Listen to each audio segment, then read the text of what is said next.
groans and these whistles and foams against Miller and Gnome's dirty lies.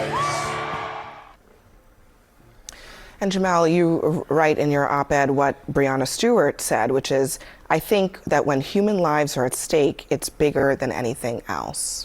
Yeah, this is a bit of a change. Now, of course, in 2020, we recall and remember so many athletes speaking out between George Floyd, Breonna Taylor, all of the events, the presidential election.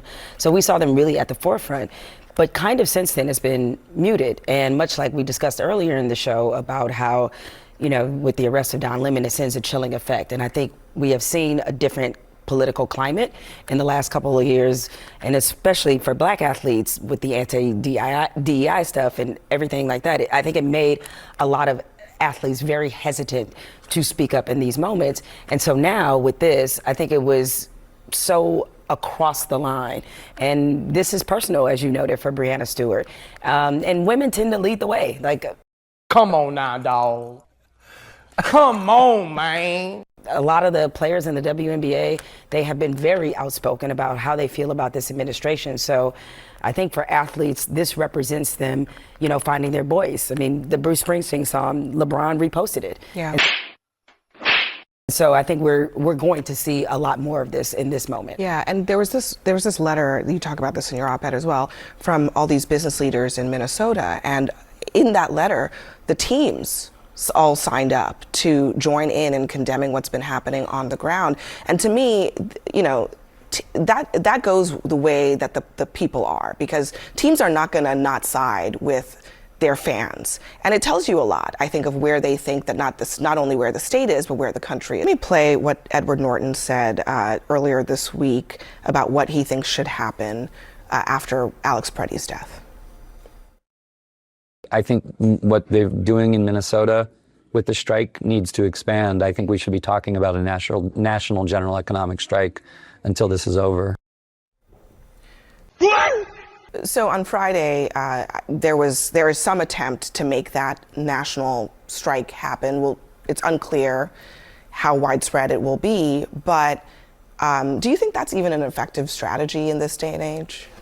I think everything altogether is effective. I think the murder of Alex Preddy and Renee Nicole Good crossed a threshold that now has entered this into the general public's mind. And one specific athlete, one specific, strike may not be it, but everything together, the protesters out there in -10 degrees, combined with Bruce Springsteen, combined with multiple athletes coming out in unison, combined with business leaders all coming together to say, hey, this is not good. I think that crossed the threshold. I think the videos also crossed the threshold, and then the administration lying to us after did as well. So will one strike have enough leverage to change ICE? No, but think about all the voices that came together, and Democrats heard that and said, wait a minute, we do have some leverage with this upcoming appropriations bill, and then they use that leverage. So I think altogether it's pretty powerful.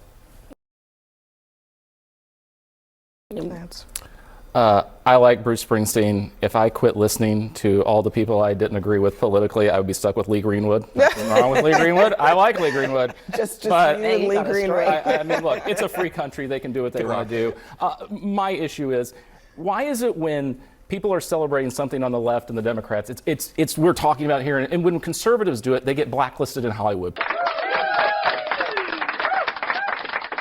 People like Rob Schneider, who came out recently and said, yeah, I'm a conservative. I got blacklisted in Hollywood. James Woods has been very public about being blacklisted because he's a conservative. And that to me is always why are we always celebrating something when it's just on the Democratic side? And when conservatives speak out, it's not quite You're going to have to pick somebody. I feel like pick some people that are a little more relevant. I feel like there was some cancel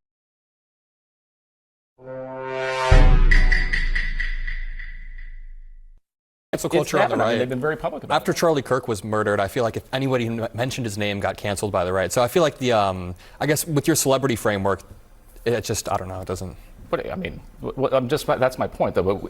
The media lifts up the Democratic narrative every single time. But if somebody speaks out in a conservative fashion, Hollywood blacklists them, and suddenly they're not getting. Well, I don't know. I don't know if you can equate what Hollywood does with what media does. I mean, they're. It's all together. I mean, Hollywood is an anybody on the industry conservative of side would disagree with me. who may or may not have very similar points of view, so they are entitled to do what they want to do. Why don't you die? Beneath this mask, there is more than flesh. Beneath this mask, there is an idea, Mr. Creedy. And ideas are bulletproof.